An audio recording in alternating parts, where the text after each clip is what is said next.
పరిశుద్ధ ప్రేమగల తండ్రి, నీకు వందనములు. ఈ ఉదయకాల సమయమందు దేవా, నీ యొక్క వాక్యముని జ్ఞానించుకుంటకు ప్రభువా, నీ సన్నిధిలోకి వస్తుండగా ప్రభువా, నాయన యేసయ్య, నీ ఆత్మతో మమ్మల్ని నింపండి. దేవా తండ్రి, నాయన యేసయ్య, నీకు మహిమ తెచ్చే బిడలుగా మా జీవితాలు ఉండుటకు సహాయం చేయండి. ఈ ఛానల్ వీక్షిస్తున్న వారికి తండ్రి నాయన, నీ మాటలు అర్థమవుటకు ప్రభువా తండ్రి, పరిశుద్ధ గ్రంథంలో మర్మములు గ్రహించుటకు ప్రభువా, అయ్యాలు హృదయములు తెరవండి, మనోనేత్రాలు వెలిగించండి ప్రభువా తండ్రి నాయన. ఇగో దేవా తండ్రి, సెలువులో పలికిన మూడో మాట వేళ జ్ఞానించుకుంటుండగా ప్రభువా, అయ్యా తండ్రి, నీ కృప దయచేయండి ప్రభువా. మా మాట కాదు కానీ నీ మాట ద్వారా తండ్రి నాయన యేసయ్య, అయ్యా తండ్రి నాయన, వాక్యం చెప్పుటకు ప్రభువా తండ్రి, నీ కృప దయచేయండి అయ్యా. గ్రహించుటకు తండ్రి, విన్నువారికి ప్రభువా తండ్రి నాయన, అయ్యా నీ సిలువ త్యాగం వాళ్ళు గుర్తించుటకు ప్రభువా తండ్రి నాయన, ప్రభువా నిజమైన దేవుడు అని తెలుసుకుంటకు సహాయం చేసమని దేవా, ఈ ఉదయకాల సమయం ప్రభువా తండ్రి, మేము ఏకీభవిస్తూ ప్రార్థిస్తుండగా తండ్రి, మాలోకి నీవు రమ్మని యేసుక్రీస్తు నామములో ప్రార్థిస్తున్నాం తండ్రి, ఆమేన్. తల్లిలా లాలించును, తండ్రిలా ప్రేమించును, తల్లిలా లాలించును, తండ్రిలా ప్రేమించును. ముదిమి వచ్చు వరకు ఎత్తుకొని ముద్దాడును, చంకనెత్తుకొని కాపాడును. యేసయ్య తల్లిలా లాలించును, తండ్రిలా ప్రేమించును.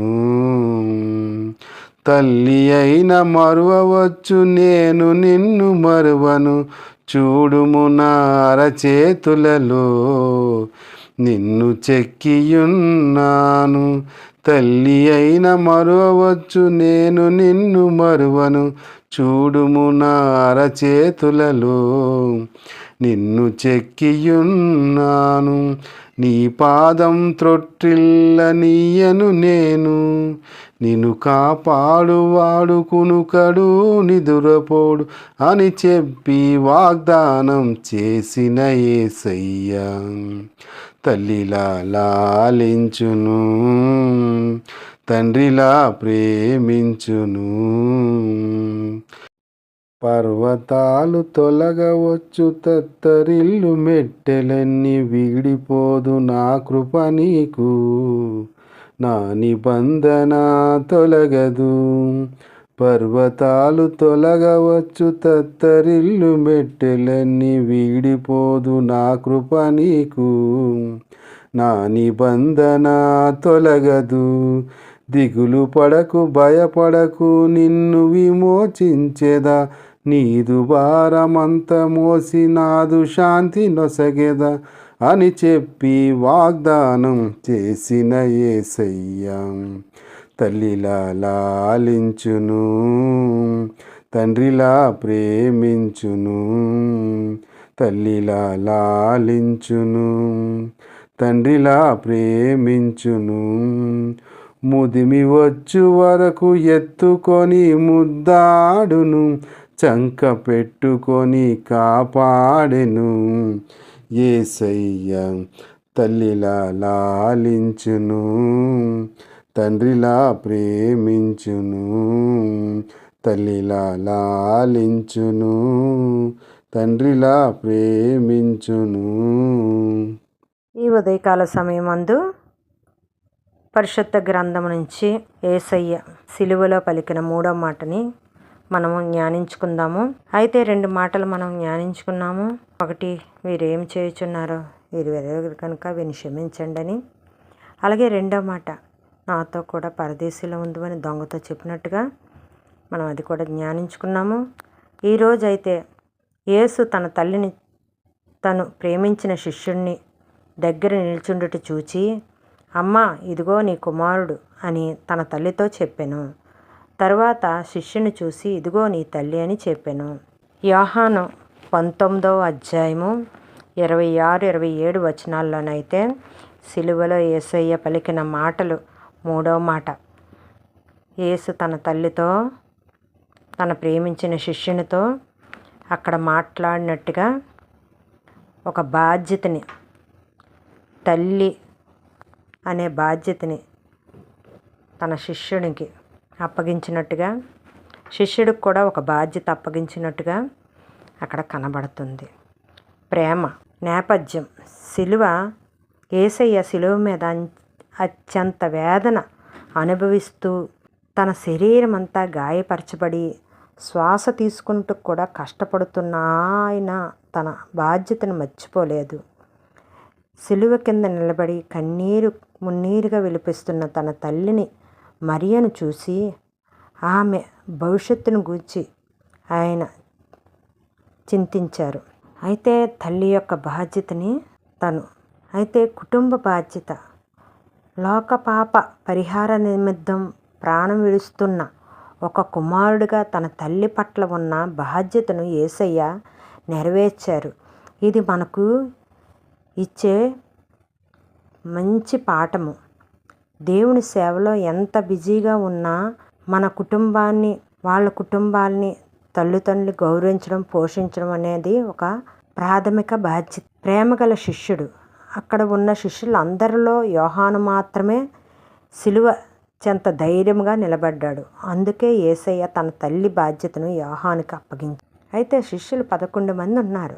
11 మందిలోని యేసయ్య యోహానుకు మాత్రమే తల్లి బాధ్యతని అప్పగించినట్టుగా మనము చదువుకున్నాము. ఆత్మీయ బంధము. రక్త సంబంధం కంటే ఆత్మీయ బంధం గొప్పదని అక్కడ అర్థమవుతుంది.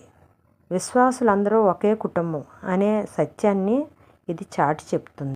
అలాగే ముఖ్యమైన రిఫరెన్స్లు కూడా మనం చూసుకున్నట్లయితే నిర్గమాకాండము 20:12 నీ దేవుడైన యెహోవా నీకు అనుగ్రహించే దేశంలో నీవు దీర్ఘాయుష్మంతుడగునట్లు నీ తల్లిని నీ తండ్రిని సన్మానించుము.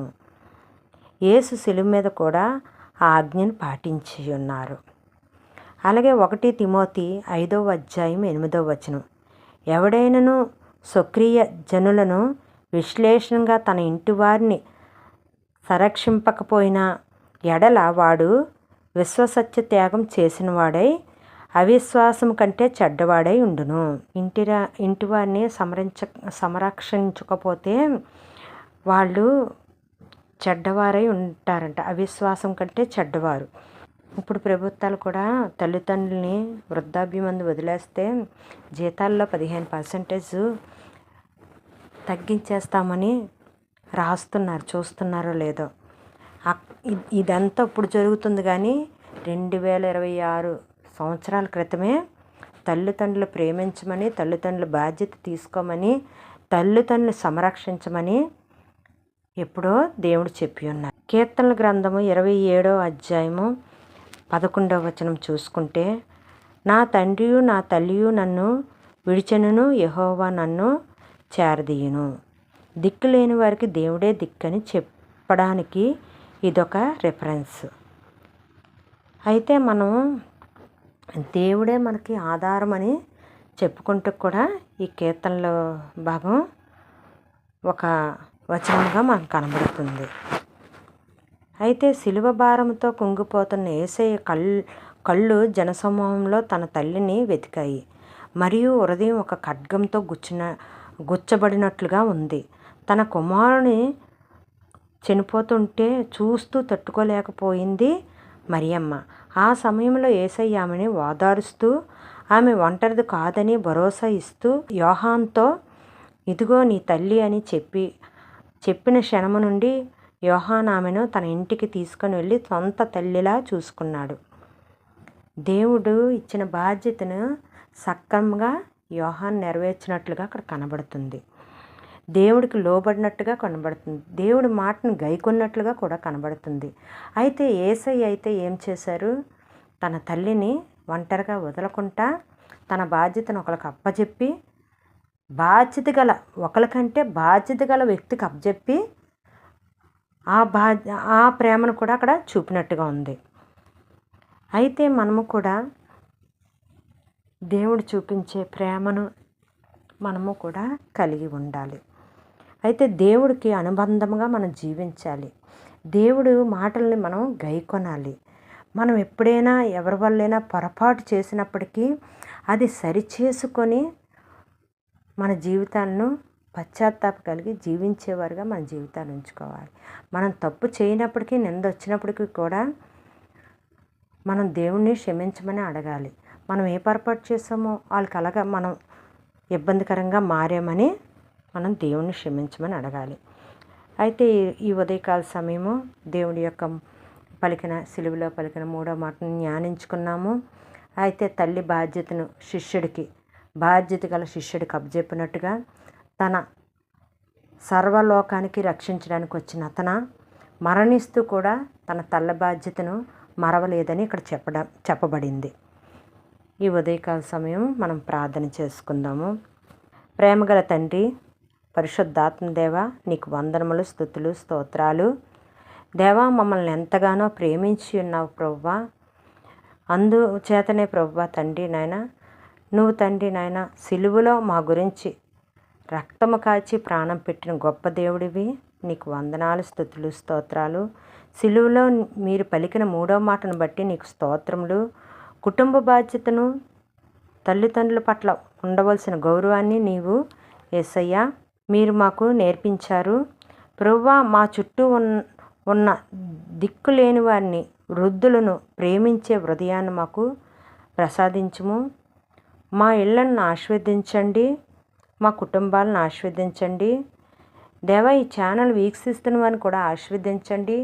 నీ యొక్క వర్తమానం ఎవరైతే హృదయంలో, చెవుల్లో పడుతుందో ప్రభువా, వినికిల్లోకి వెళ్తుందో ప్రభువా, అది ఫలించుటకు, నీ వైపు తిరుగుటకు ప్రభువా, నిన్ను దేవుడని గ్రహించే హృదయం కలుగజేయమని యేసుక్రీస్తు పరిశుద్ధ నామములో ప్రార్థిస్తున్నాం తండ్రి.